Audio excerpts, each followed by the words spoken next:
So, ladies and gentlemen, let's keep this very brief, according to him. Greg Hawkes shapes environments where everyone gets to contribute their daily best.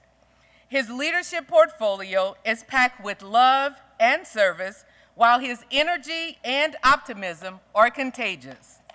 Today, he will challenge us to think new thoughts, ask better questions, and have a great time. Please welcome Greg Hawkes. Come on. Thank you so much. Thank you. Such a pleasure to be here this morning. I'm glad you got up, you woke up for it. Listen, I've got good news for you. As a matter of fact, I've got great news for you. And that is this. I don't remember how we're going to have these slides up here, but the great news for you is this. Today is the best day of your life. I don't know if you woke up and you felt that this morning. I don't know if you believe that this morning, but here's what I know about today. It's the only day you get to give and receive love to people you care about. Today is the only day you get to choose who and how you want to be. Today is the only day you get to experience all that God and the world has to offer you. This is the only day we get to do any of that. And so it's a great day. As a matter of fact, it's the best day of your life. Now, I've got some other news that may be good or bad. This is for you to decide. And that is this. You, at this moment, are the best version of yourself. We live in a world where people talk about aspiring to be the best version of themselves. I got news for you. This is it. This, as you are today, is the best version of you get. See, because today is last year's future. You thought last year, I'm going to be something. I'm going to become something. I'm going to grow into something. This is it. This is what you grew into. And tomorrow, we have a chance to get just a little bit better. So I love this idea of us living our best daily lives. And yet, sometimes people think of best as if they're in a competition, think of best as if they've got to be better than someone else. But the reality is, for us, the way I define best that I've picked up from some friends a while ago is that we're this. We're the best at getting better every day. If you and I are going to be the best version of ourselves, if we're going to be living a life that's fulfilling and satisfying because we're in the best place we can be, it's because we're getting a little better every day. And in your organizations and in your companies and with your teams, you're working with them to get a little better every day. I'm always amazed at how recruiters and we're hiring and we're just trying to find the best candidates. Man, if we could just get the best person for this job. And I say this, why don't, instead of looking for the best, why don't we figure out how to bring out the best in the people we already have? Why don't we try to work with the folks already in place to extract from them their best? But most of the time, we just keep looking over at them as if the mediocrity that they offer or as if what they're bringing is as good as it gets. But you and I both know there's always an opportunity to get just a little bit better at who we are and how we are every single day. And so what I get to do in working with my team is we shape environments where everyone gets to contribute their best daily, both with individuals and organizations. And so today we're going to look at this idea of shaping an ownership culture where people have the opportunity to give themselves fully and be most fulfilled in their efforts.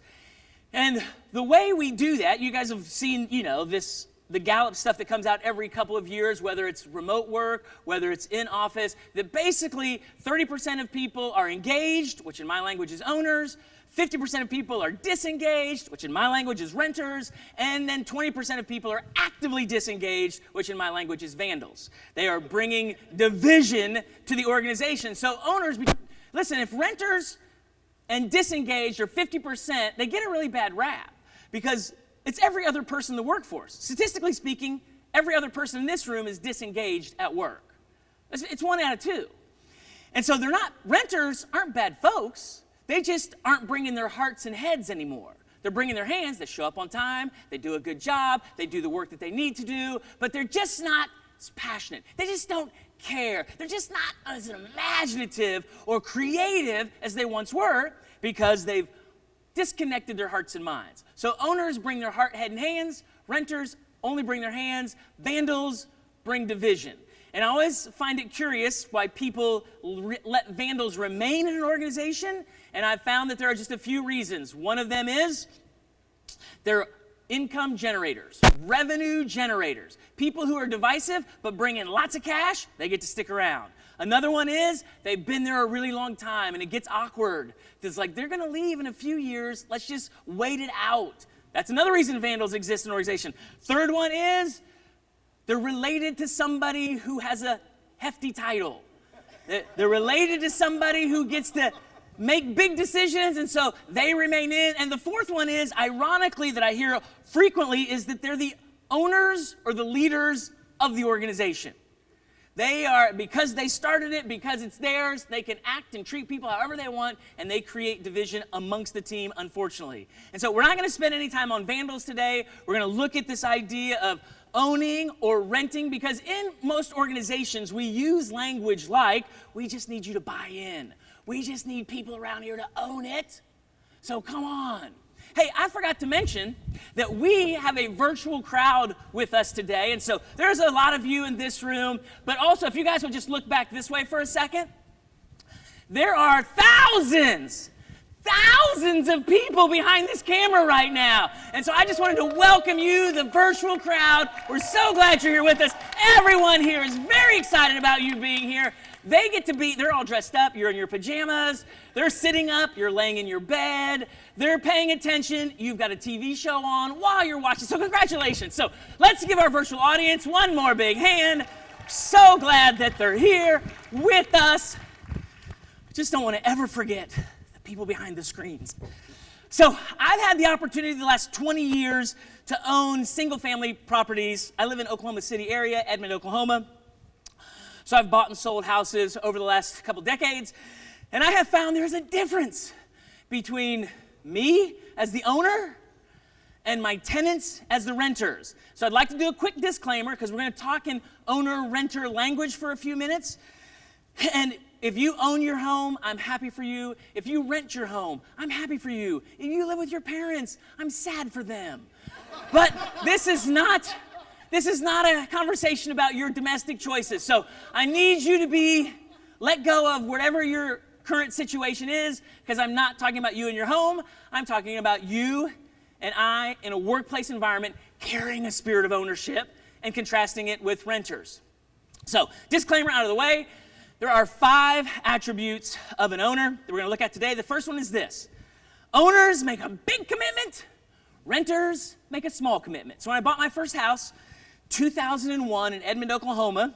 First of all, Edmond, Oklahoma, the housing market is different than possibly where you live. 2001 was a long time ago. But when I bought our first house, it's a 3-bedroom, 2-bath, 1,350 square foot house, not far from UCO, corner lot. I love this little house. Bought it for a whopping $77,000. You cannot buy that house for $77,000 anymore. And so when I bought it, because we wanted cash flow, don't like PMI, we put 20% down on this $77,000 house. Anybody do math this early? No. All right, $15,000. $15,000 of my hard-earned cash went to buy this house that I wasn't going to live in. Have never done this before. I was taking a big risk. Not only did I give $15,000 of my own cash, I signed a mortgage for the rest of it for 30 years. So I wrapped myself up. I made a big commitment for a home I wasn't going to live in. When I moved my first tenant in, he paid a whopping $600 and signed a 1-year lease. So I've got $15,000, 30 years. He's got $600, 1 year. Our level of commitment to that home, significantly different, and yet he's the one living in it. And so I'm going to just ask you a question. So my commitment was evident in the amounts of money I was willing to put in the time I was willing to invest in it. What does it look like to be committed in your organization? How do you, what I call, define the metrics of commitment? Because here's what I suspect. I suspect many of you perceive yourself to be highly committed individuals. But why do you say that about yourself. I suspect some of you think of some of your employees as not very committed at all. And why do you say that? Have you defined the metrics of your commitment? Here's what I know some people use. Some people like to use time. Time is a metric for measuring their level of commitment. They're like, Greg, I show up first thing in the morning and I stay to the very end of the day. I'm highly committed. And I'm like, well, you might just be slow at your job. You might just be inefficient in what you're doing. You might just take a long time where other people do it much faster than you. And so just because you're there a really long time doesn't mean you're committed. It also doesn't mean you're not.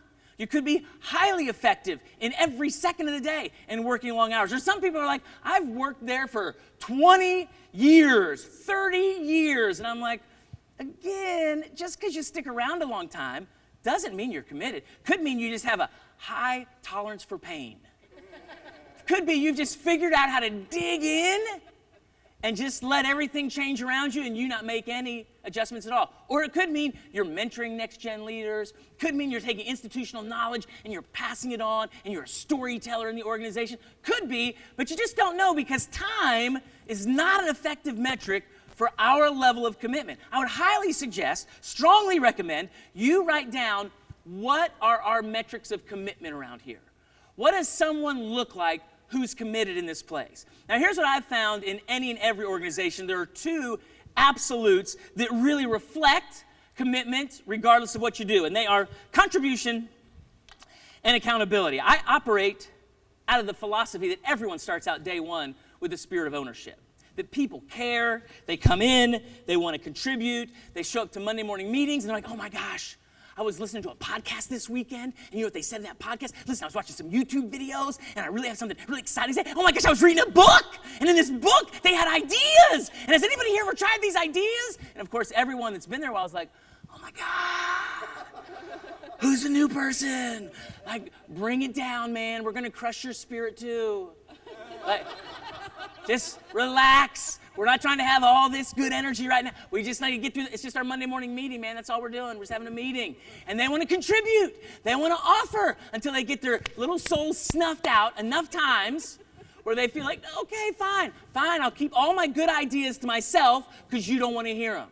I'll keep all these thoughts to myself because you don't seem to be interested in them. And it's a very perverse situation when an organization hires someone, expects them to bring their best, and yet has a culture that turns them into renters. Happens all the time. And then you do your little reviews. Man, you guys, you started out so strong. You came in so strong. You seem to have just kind of faded out. What happened? And they don't say, I started working here. And you people crushed my little spirit. And I wanted to give, and nobody was interested in what I had to offer. And so I just pulled it on back. Because your level of contribution, listen, it takes a strong commitment to keep offering when rejection is the common response. It's hard when your peers are like, bring it on down, buddy. And you're continuing to say, but I think this might be a better way. What if we tried this? What if we attempted? That's hard to keep doing in the face of resistance. And so that's why it reflects a level of commitment that most people don't sustain. Because being told no frequently hurts. And yet I'll often, when consulting, say, listen, most of your ideas are bad. You should know that. The ideas you have that you think are really good, they're not. They're not good at all. But they're the start of finding great solutions. And so I always work with people to disconnect their idea from their identity. Listen, I can offer bad ideas all day long, and you can shoot them all down, and it doesn't affect how I see myself or think about myself. A lot of immature people think how you treat my idea is how you treat me. If I put something out there and you reject it, that hurts my feelings. I'm like, yeah, your ideas are not your identity. And if you don't cultivate an environment where we know most of your ideas are bad, and yet the only way we get to great ideas is someone being willing to say, I had this thought, I want to share this idea, I want to give this a perspective, and somebody says, ooh, that's not a good one, but you know what that makes me think of? You know what we could do with that? You know where that could take us? And so I usually start out personally by saying, listen, I've got a couple bad ideas I want to share today. I'm going to offer these to you. It's not personal if you don't like them, that's fine. But I want to get the ball rolling on finding great ideas. Because great ideas only come from the collaboration of some bad ideas that take us to mediocre ideas, that take us to some good ideas, and then we find some great solutions. So you've got to be willing to keep contributing.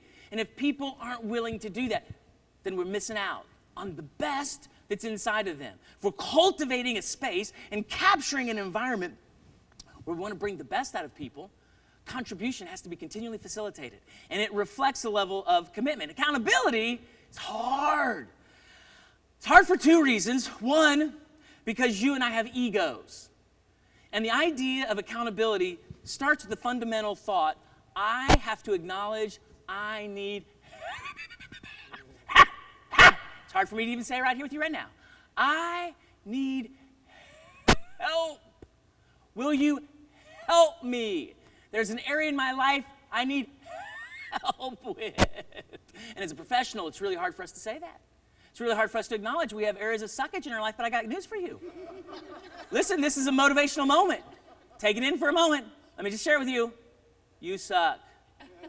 In several ways, permanently.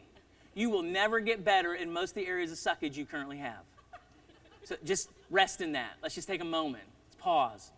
Take that in. And what accountability enables you to do is say, listen, I got some self-awareness here, and I want to let you know I need help in this area. And as a professional, you do. Personally, you do. Because you're human. I know. Just because you're human, you've got flaws. Deep, and some of them dark. Don't share those at work. But some of them where you just need people to come along and nudge you. Accountability only works if you invite it. Right? Accountability only works if you say, I want you to help me. And they just nudge you to be the person to bring out that best. How am I getting better? Just a little bit every day. You can't do it without accountability. Here's what I know to be true.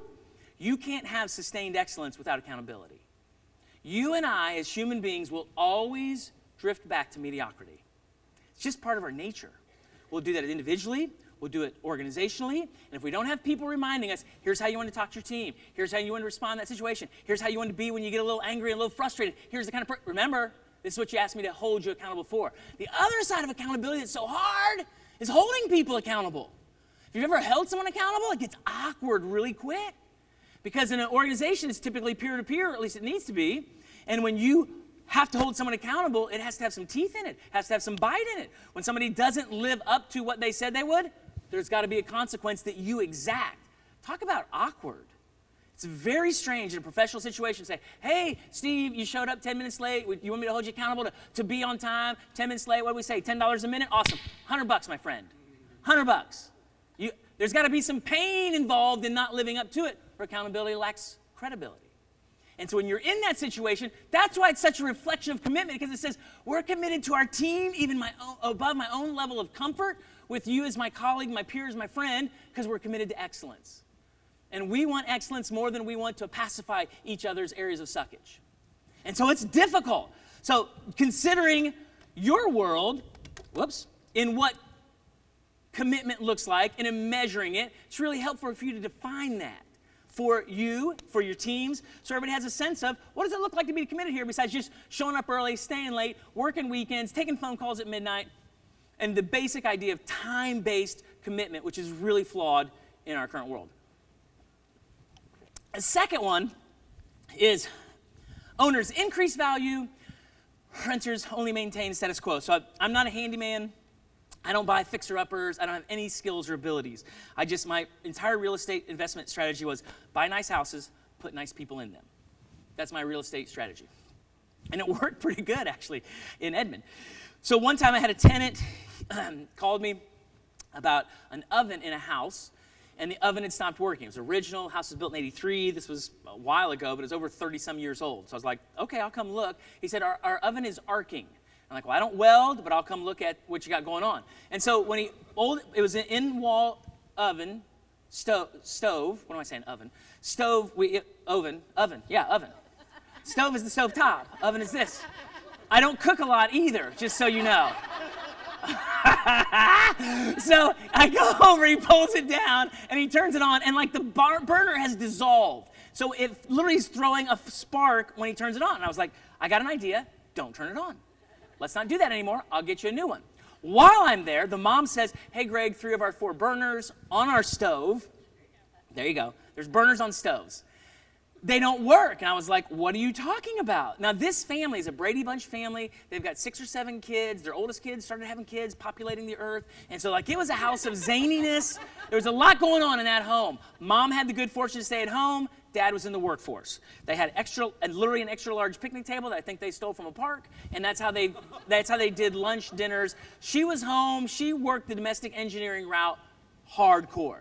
So she said, listen, I only have one burner that's working.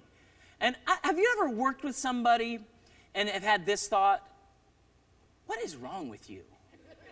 Like, what caused you to think this was okay, that you would just live life this way? That's what I thought. I thought, this woman is cooking 2 or 3 meals a day and just constantly being there with the kids, and she's working on one burner, and she never called me. Like, I'm the landlord. I take care of big things. She takes care of little things. And I said, well, we should probably get that fixed. Because why would you only live with one burner? And she didn't answer me, but here's what I find. When you find yourself frustrated with some of the people that work with you, work for you, your leaders have people work, sometimes it has to do with a trust issue of how that person feels like you're going to respond to them. I realized she thought I might respond like, why are you breaking my stuff? Why are you not taking care of my property? You've got to pay for this. And they couldn't afford it. So she would rather just go and take the chances of living with mediocrity than a response from me that she may not be ready to handle or not be ready to do something about. And sometimes our people don't share stuff with us because we're not approachable, because we lack a willingness to respond with grace or mercy or understanding or appropriate responses. And so when sometimes people just are satisfied with mediocre. Sometimes people just go, I did the best I could with what I had. And I'm like, yes, you did. That's good stewardship, but that's not excellence. Doing the best with what you have is good stewardship, but it doesn't get you to a place where you're producing excellence. And so I told the lady, I was like, listen, we will get you a new stovetop, and we're getting you a new oven. The question I have, though, is how can people increase value when they don't have access to budgets, they don't have access to decision making? Sometimes people will say, listen, I don't have anything to offer. I'm just low man on the org chart. You know, I'm not that far up. I don't get decision making power. So how am I supposed to increase value? And I've got an answer for you. I've got a microphone. I'm going to come talk to somebody. Let's see here. We'll take this fine gentleman right here. He looks spiffy and smart. Hi there, Mike. I'm Greg. Hi there. Very nice to meet you. Oh, Austin. That's good. Yeah.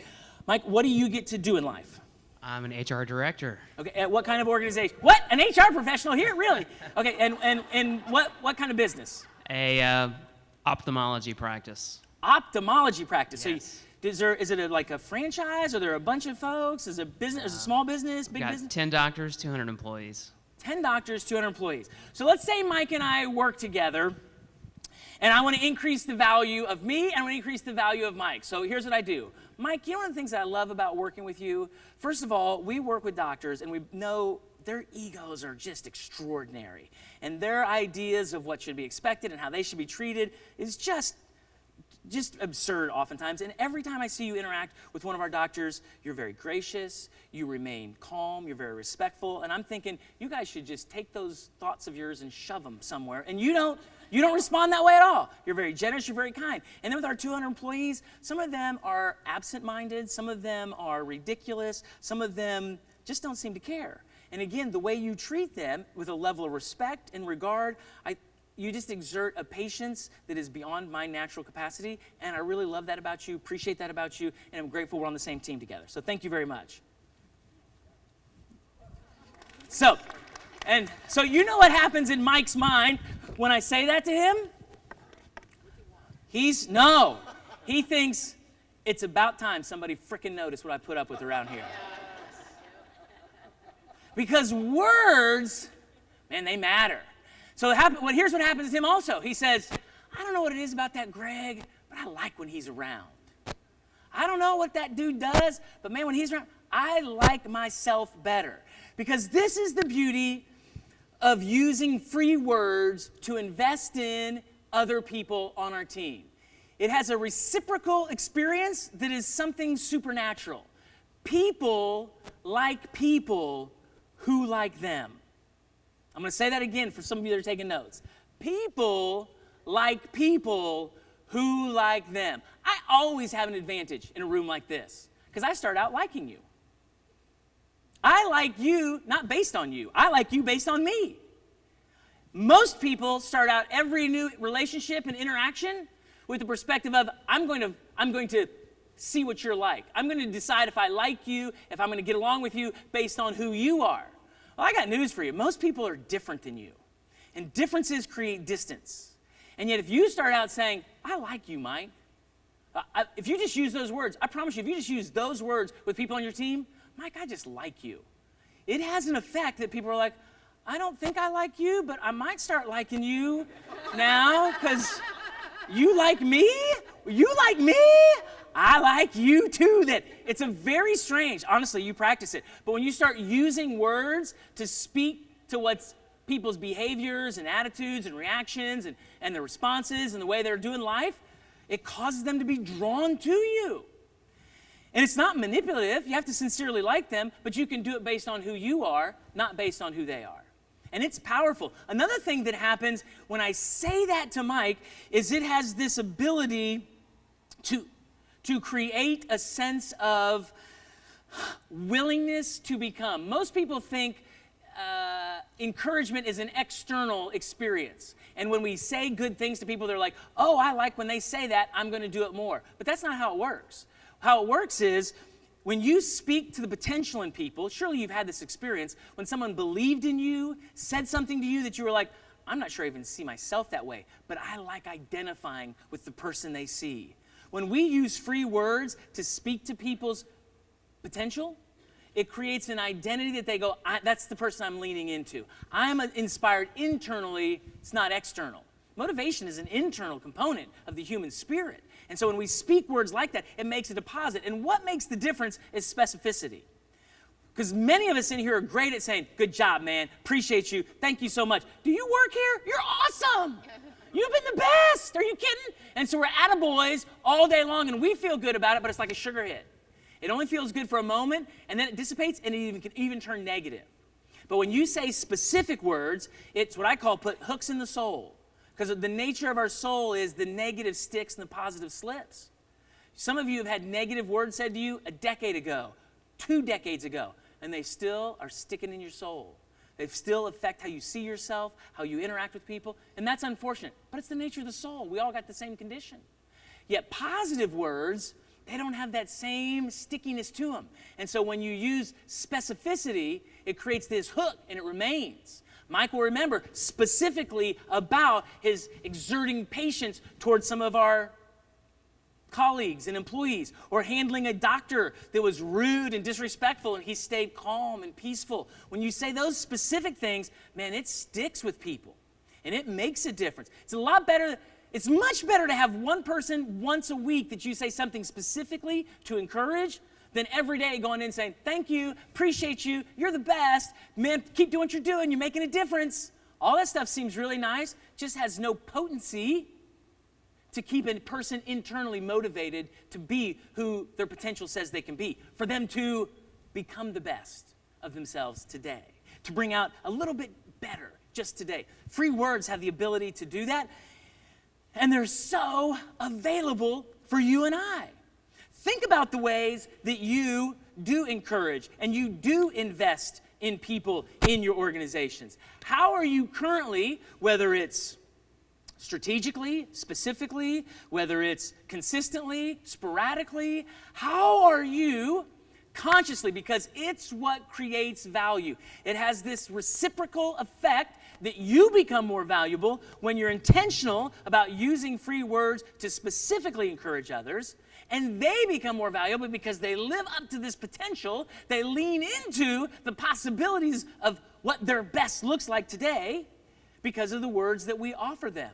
And so considering how you do that, how you're intentional about that, how you think about that, makes all the difference in your work world. So, there's my question for you right there. What ways do you encourage and invest? So if you're on one of the social media platforms, if you're a sharer here, if you're on the app, that's what I'd like you to do, because I want people to have access. We're not going to take time and talk amongst ourselves here in this setup. If you have a way that you encourage, that you invest in people, you're like, I love what we do with our people around here. I love how we encourage, I love how we're intentional about really speaking to the best in people. I'd love for you to share it on your little Facebook, on your Twitter, on your Instagram, on your TikTok. If you want to make a little quick TikTok right now, you'd be like, TikTok, TikTok, we share, we encourage, we invest in people. However you do that, this would be the time to do that right now. And then you hashtag it SHRM22. Hashtag SHRM22. So put that in there. I see none of you doing what I'm asking you to do. Okay, so awesome. I don't know if you know this, but I can see you. I know these lights are bright, but I can see you not pulling out your phone and working on that. Let's just, everybody just get your phone out real quick. Let's just practice. I know it's hard to ask these things. And then just open your camera app, and then just take a picture of somebody sitting next to you, sitting around you. We'll go easy. You won't have to write a thought. You just take a picture, and then you can just put, you can even put this. You can put, I'm sexier than the people next to me in my row, or look, I'm sitting by handsome people, or whatever would be inappropriate for HR professionals. That's what you should write on there. So, do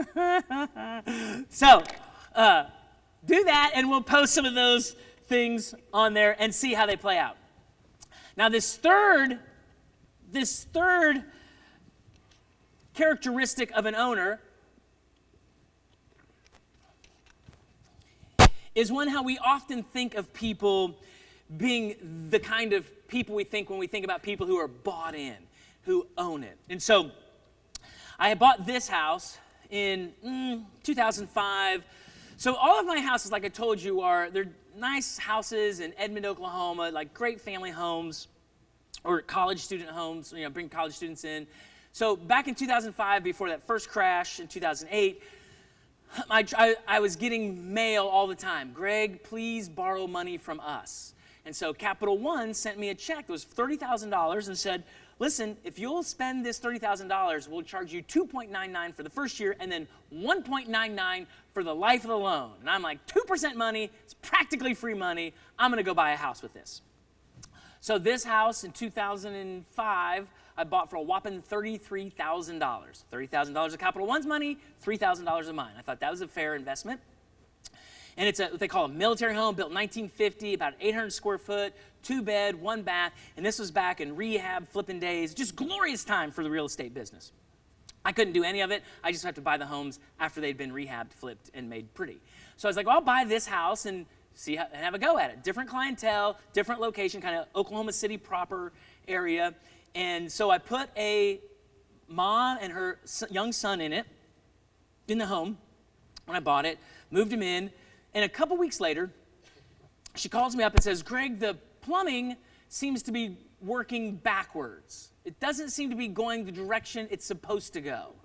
I'm like, well, that sounds unsanitary. Let me come over and I will see what's up. And sure enough, it was as she said.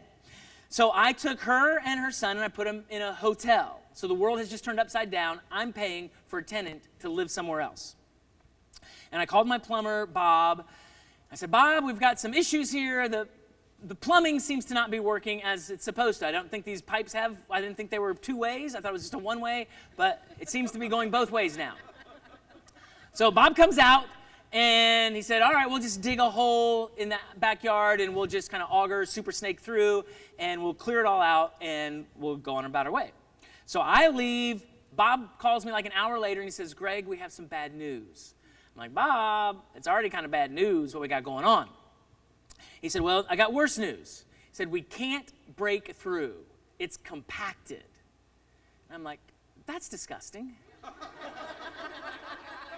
So we have a line that's leaving the house that's compacted, and he, with his big machines, can't break through. So he says, we're going to have to lay a whole new line from the house back to the city sewer. It's a huge backyard. It's a great backyard, except it's a really long backyard. It's going to cost you several $1,000s just to get the plumbing working. I was like, Bob, this is such bad news. I said, what's funny about this situation, Bob, is that I myself personally didn't contribute to this line. I made no deposits that would have created a situation for this compactedness to be, and yet now I've got to pay for like 60 years of other people's crap I had nothing to do with. And so I said, that's as funny as it gets for me, is that I'm paying for it. But that's exactly what people with the spirit of ownership do. They reach for a responsibility that isn't theirs. They didn't cause it, and yet they're saying, I'll fix it. You know, when I called the tenant and I said, listen, it's going to take a couple more days because it's a bigger issue than we thought, you can't imagine what her response was. It was, Greg, that's fine. Take as long as you need. Right? We're eating waffles for breakfast every morning. We're swimming in a pool every night. Because people with the spirit of renting, they're like, it's not my problem. It's not my job. It's not my fault. So you let me know when somebody makes it right, when somebody fixes it. But people with a spirit of ownership say, it's not my area, it's not my job, but I care about this place, and what do we need to do around here? And some of you pride yourself on being go-to people. Regardless of the department, regardless of the challenge, regardless of the issue, you're like, I'll help make that right.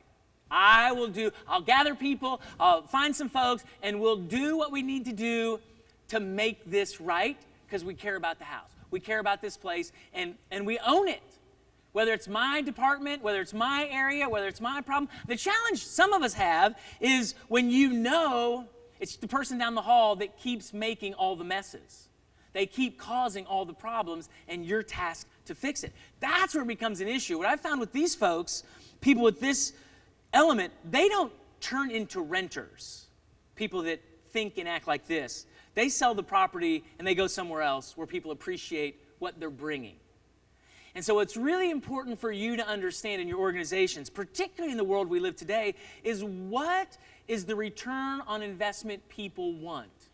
I buy houses to get a return, right? It's a fun, I enjoy it, but it's very purposeful. And when people go above and beyond, it's not by accident.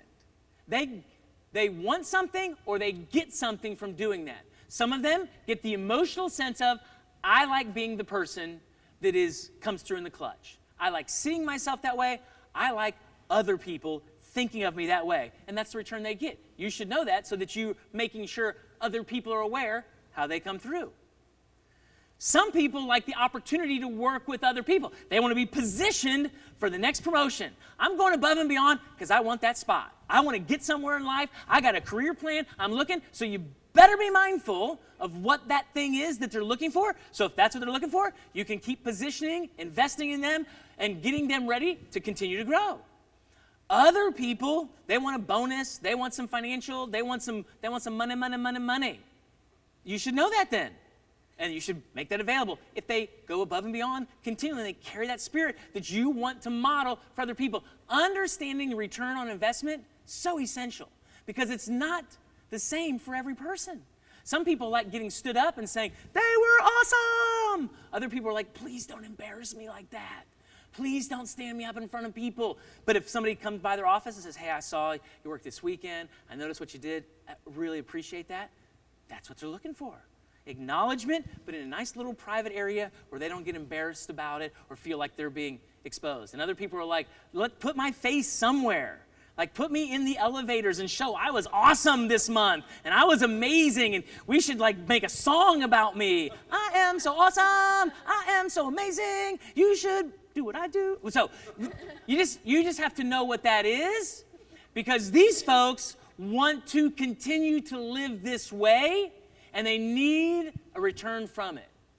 Because that's what this house kept having issues, kept having problems, and I determined at some point, it's just not worth it. I'm just going to sell this thing, and if I just break even, I'm just out of here because this house isn't going to return for me what I need. And so knowing that about your people is oh so essential. So we've got 3 down, 2 to go, and it's not even 8:30 yet. You people are amazing. Thank you for being here. Most of you people are amazing. Thank you for being here. Sorry, I got people. So the fourth attribute of an owner is owners are inclusive, renters are exclusive. So the house that has the Brady Bunch people, the family, I would from time to time randomly show up. This in their neighborhood. All my houses were within 10 minutes of my primary property. And so I'd be out driving. I'm like, hey, I'm going to stop and see how they're doing, see what's up. Like, I had good relationships with my tenants. And so without fail, when I would go to that house, I'd just knock on, and I'd text them, hey, man, I'm in the neighborhood. I'm going to swing by, just see how everybody's doing. And so when I would stop by and knock on the door, without fail, this is always how he'd answer. He'd be like, hey, Greg, what's happening? I'd be like, oh, I was, just in the neighborhood, wanted to come in, see what's going on. It's like, it's just not a good time. It's just not a good time. My wife's asleep, the kids are crazy. We just need maybe another time. And he's doing this to me. Now, I know, like, I have to give notice. Like, it wasn't anything like I'm doing an official walkthrough. It was just like I'm stopping by. But he's still doing this to me. And I feel it. And, of course, I'm standing on the porch thinking, why are you treating me this way? I own this house. I'm providing a place for your family, and you're not being welcoming to me. What's up with that? And it's because of this very thought here, because renters have this perspective. We got to stay together because landlords are bad. Renters in one place, landlords in another place. And we don't bring them together and include each other because this is what's interesting, people find authority in exclusivity. And in our world of DEI and belonging and everything we're doing to include people, the great challenge you have is that it's threatening not because of the person, but because of the feeling I have with my people. Just imagine in your HR professional world if somebody from the call center came in and said, hey, listen, I've been thinking about how you do HR policies around here, and I got a few ideas. Our first response is, who are you? What do you think you know about HR? Like, have you been, do you know what I've gone through to be here and and all of a sudden you're doing this. And yet we're the people who are proposing, we want to include people. I mean, imagine if you went to the sales team and said, listen, in HR, we've been talking about sales. And if we got a few good ideas for you boys, we've been thinking, here's what you could do in the sales team. You know what they're going to do? They're going to laugh, laugh, laugh, laugh. That's cute.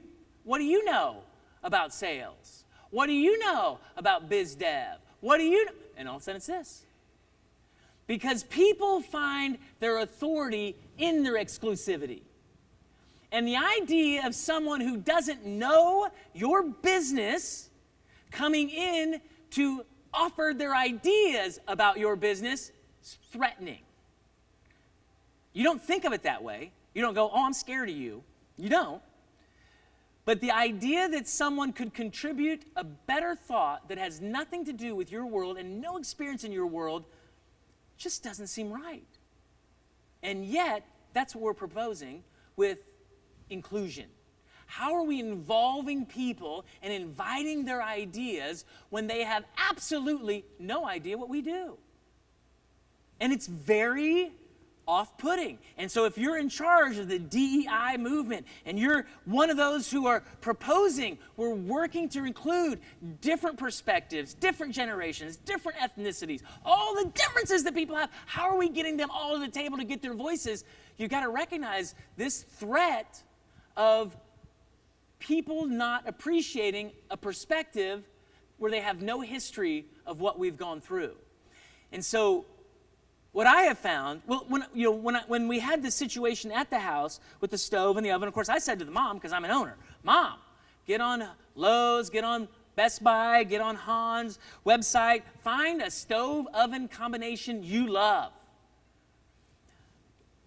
Pick out 5 different ones, colors, features. I'm not going to buy the most expensive. I'm not going to buy the least expensive. I'm not going to buy the second most expensive because I want it to last a long time.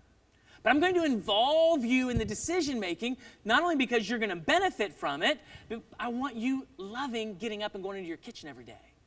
I want you getting up and thinking, I love these appliances because you picked them out. Right? Because I want to involve people because that is the upside of involvement. Once they make a contribution, then they're vested. Then that idea is partially my idea. and I'm going to do whatever I can to make that thing succeed. That's why we want inclusion so much. We want people to be grafted into our mission, into our goals, into our processes, but we've got to find a way to let those voices be heard without being threatened. What I have discovered, and really the only thing that I have found to be most effective, is this strategic invitation. Where, and again, I don't know what your methodology is for inclusion, or if it's something that you're just pushing down from the top that people are forced to do. But what we found to be really effective is within different departments, when they have their department meeting, inviting people from other departments into that meeting. We don't need you to do anything. We don't need you to say anything. We want you to sit in and listen to how we talk about and think about what we do. We want to include you to just hear our process. And at the end of our meeting, if you have a weekly staff meeting, your weekly gathering, your weekly department meeting, you just every week invite someone from a different part of your world, different department, different area, different location, Zoom in with us, just listen. Listen to how we talk, listen to how we think, listen to how we process, and at the end of it, you have any thoughts? We'd really value that. We'd really appreciate you sharing about how we think about it, or maybe a thought you have on it. And at first, it's this. People are like, why do you want me there? What do you want me to do there? It's threatening to them, an invitation.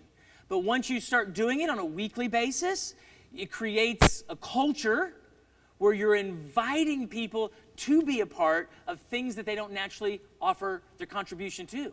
And again, contribution is a critical component of people carrying an ownership spirit. And so you invite people into that world, into your world, and it's a game changer on what inclusion actually looks like. Instead of it being an event, instead of we're doing a DEI week, instead of we're going to really spotlight and point these things out, because what you want is you want people to really feel connected, not just included for the sake of inclusion, but for inclusion to contribute. And that happens through some sort of invitation. Now, I'm a fan of inserting myself. I've been known to insert myself in a lot of people's lives, in a lot of places that I haven't been invited, and I think that's a decently effective strategy. But in a work environment, it's just not that well received. In personal relationships, oh, it's the best ever. People are my friends now that had no idea they wanted to be friends with me. And all of a sudden, I just put myself in their face. And so I'm a pro of being proactive in how we insert ourselves into places to be conscious of creating inclusion. But without an invitation, without somebody saying, I want you listening in and being a part, you don't get the benefit of really what DEI is, the effort that we're all making, what the result of that is intended to be, without someone feeling invited.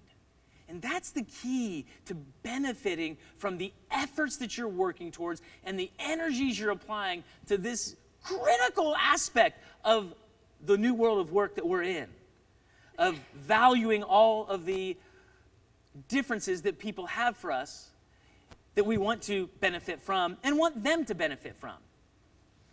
So think about ways you can invite and include. Again, if you want to social media that thing, ways that you involve people. The strategic invitation to me is just so sweet in so many ways because it sets people up to feel wanted. And again, people who like them. And it sets us up to hear perspectives. Here's what's funny. Like I do consultant work and people pay me to come in from the outside to offer thoughts and ideas and suggestions. And without fail, somebody who's been working there 4 or 5 years will say something like, I told them they should have done that 3 years ago. I've been saying that for the last 6 months. And it's fascinating to me because I don't have heart in the game. Right? I like what I get to do. I value the people. I insert myself as a team member when I take on those roles, but there are people that are serving in your organizations that care so much. And yet they don't have a place to share their thoughts, and when they do, they're rejected. And you're just like, it's so unfortunate. Your culture isn't shaped around an ownership spirit.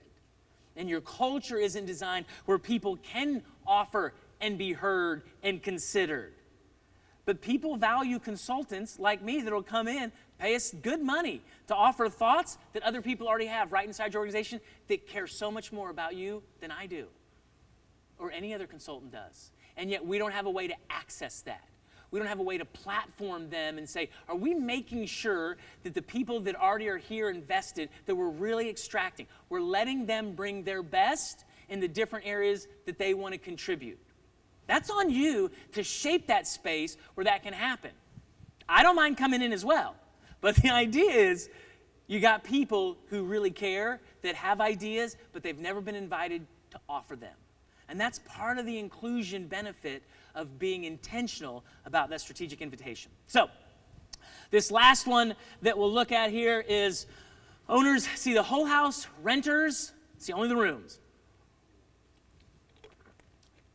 I had a great property, it's like 2,100 square foot, 2-bedroom, no, it's 2-bedroom, 4-bedroom, 2.5 bath, 2 stories, is what it was, 2 stories. And like 3 doors down from the neighborhood pool. It was awesome. I moved 5 Alpha Gamma Delta girls into it. We have the University of Central Oklahoma, just 5 minutes away from this house. And so these AGD girls were living in the house, and it was literally sophomores, juniors, seniors. And I was like, listen, I'll put a big AGD on the garage. We'll just keep rotating your sisters through every year. We'll let the mamas pay for it. This is a good situation. I like this. And so 5 of them moved in, 3 of them each. There's 3 bedrooms upstairs, a master downstairs, big, kind of bathroom, master bath downstairs, all that. So the girl upstairs in the middle room, there's 3 rooms, in the middle room, she pinkified the place. I'm a pretty easygoing landlord. I'm like, paint's cheap, it's easy, make it yours. Pink everywhere. And she created like this shrine to her boyfriend. I don't know if you've seen this with college girls. They like make collages of formals and dances and stuff, and like had it. Like when you walked in, you're like, I sense the presence of your boyfriend in this room. I will honor him here. So it was very shrine-like, and she just loved her room. And she thought her room was the most important room in the house. And so when my ladies downstairs, not once but twice, took an iron, and I don't know why they did this, but they just put it right on my carpet. And there were 2 iron burns, it's right, in my carpet. Not once, but twice they did this. I don't know if they had like one of those little ones on the floor and but 2. When that happened, do you know what my gal upstairs in the pink room thought? She thought absolutely nothing. It's not her room. She doesn't care about the master because her room is the pink room upstairs in the middle. And that's how renters think in an organization. They think, my room's the most important room in the house. My room's so valuable. This is where I spend all my time. This is where I spend, I've customized, I've personalized, I've made it mine. It's so critical. They're so generous to think, listen, I'm happy for the other rooms. The other rooms are nice, but my room's the most important. And what happens in those other rooms, as long as they don't mess with my room, I'm fine. You know, as an owner, which room I like the best in a house? I like the laundry room, I like the upstairs bathroom, I like the downstairs. I don't buy rooms, I buy houses. A room only has value when it's part of a house. And oftentimes people get this backwards. They think their room is just so special. People will literally say, if it wasn't for us, this whole place would just fall apart. People don't even know what we do here. If I wasn't here, this whole place would just, who knows what would happen? You know what it'd do? Keep on going. That's what it would do. Because you're just a room in the house. You're not the foundation. You're just a room. And your room is only valuable because it's part of a whole. And if all you see is your room and you think your room is that special, well, you got a bit of a perspective challenge. Because you're seeing and thinking like a renter. Because owners buy houses and care about the whole first. And then they care about the room second. And it's the biggest ask we make with executive teams for when they come into, I'll put up my little perspective slide. It's a perspective. When they come into an executive leadership meeting, most executives come in representing their room. I'm with facilities. I'm with the call center. I'm with operations. I'm with transportation. I'm with HR. I'm in the sales. And they're all representatives of these different rooms. And the big ask that we make is, listen, you got to first be someone who is the house first. I'm here for the house, and then I care about my room second. When we come to this leadership gathering, we're all for the house. That's the first priority. How's the house doing? And then let's deal with our rooms secondary. And what you'll find is, here's what you'll find consistently. When leaders think rooms first, and you wonder why there's silos, and there's these divisions, and there's these separation, all you got to do is work up the chain, work up the process of leadership, and when they value the room first, they start creating separation. It seems like it's semantics, it's not. There's something about people who go, I care for this whole place, and I serve in this department. Versus, I serve in this department, let me come and defend it and stand up for it and be here so that we don't miss out, and we got to fight and we got to share. All that creates a sense that creates the exact divisions that people just so despise. Whether it's geographically, I mean, some people, they think about their rooms from a geographic standpoint. Corporate's coming out to our location. Corporate comes out, they do a thing, they're like, oh, that's so nice, we're so great to have you, thanks for being here. Now go back home. And we're going to keep doing things here how we do things here. Some people have that floor to floor. Oh, you know how the people are on the fourth floor? Psh, those guys on the fourth floor, they just don't even appreciate what we do down here on the second floor. They don't know, they don't understand. And there's these weird divisions that happen. Floor to floor, location to location, because everybody's really excited about their room.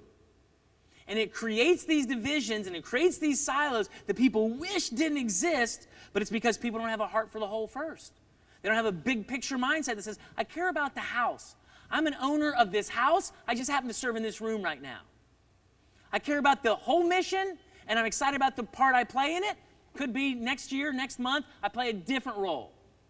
You see it really quickly when one area causes another area pain. And I'm sure some of you experience this regularly, where the one division, one department, one area does something that the other department is put off by. And so there's just this squabble, fight, internal chaos, because neither of them care about the whole first. They're so caught up in their rooms. And the great challenge we have is, how do we cause people to care for the whole and recognize their room is only valuable because it's part of the whole? And that's what great vision does. That's what great leadership does. That's what effective communication does. That's what understanding how to tap into people's best about the fullness of the mission. Right? Each person gets their most satisfaction when every day their work applies towards something that they get to see a meaningful outcome from. And how you shape that with your words, how you let them see how that contributes, is really meaningful to the whole. And so our responsibility as leaders is always keeping the perspective of the house first, room second, which is difficult to do. And so I will conclude with this. On these 5 attributes, one of the things that I have found is that we really want people to buy in, and yet it feels like a very subjective ask. Regularly when we say, we just need you to own it, people are like, I do, I am. And you're like, I don't think so, man. It doesn't feel like it. And so being able to use some of this terminology, shape these environments that have some solid foundations of this is what commitment looks like, this is how we're increasing value around here, this is what it looks like to reach for responsibility, here's how we care for the whole, and you have some very specifics on what it means. It gives people a common language to truly buy in to where you're going. And so I would encourage you to be thoughtful and mindful of that for your organizations. Now, I'm sure you saw these little coasters. They've been passing them out. People were very effective passing them out. And I put my face on it so you can just put your drink on it anytime. That's what it's for. So you do that. But on the other side is this QR code. We created a little converting renters to owners. Listen, with vandals, I continually encourage people, arrest and evict. Get them suckers out. But with people who are renters, how do we lease purchase this thing? How do we cause people to buy back in and re-engage their hearts, re-engage their minds? How do we cause people to care? Because they're still there doing a job. And so I put together a little 30-minute video worksheet that's like converting renters to owners. That's what that little QR code is. There has the put your email in. That signs you up to my weekly instigator, where I just write a letter to my friends on something I've learned through the week, and I'm always trying to learn something. I'm trying to get just a little better every day. And I find literally every week there's something I can learn and grow in. And so I jot down about 800 words, send it to my friends, said, here's something I learned this week. So that's what it forces you to sign up for, and then you can just get yourself right out of that. So here's my thought. If today, and that's what these are for. If you have one of these, I'm sure they'll have them somewhere for you out there. If today is the best day of your life, will you live it, love it, and make the most of it? That's the question. Because listen, this is the only one we get. This is the only day we get to live our best. So here's what I want to ask you to do. I want you to ask you just to say that with me. I will live it, love it, and make the most of it. Say it with a little vigor because we've got a full day ahead of us. And I am hopeful you are taking some juju into it that is like, this is the best day of my life. So if you'll just say that with me once or twice so we get it ramped up, that would be just fabulous. Are you willing to do that? Okay, good. So here we go. On the count of three, I'll just be like, I'm just going to start saying it, and you just kind of say it with me. So today's best day of your life. Will you live it, love it, make the most of it? So say, I will live it, love it, and make the most of it.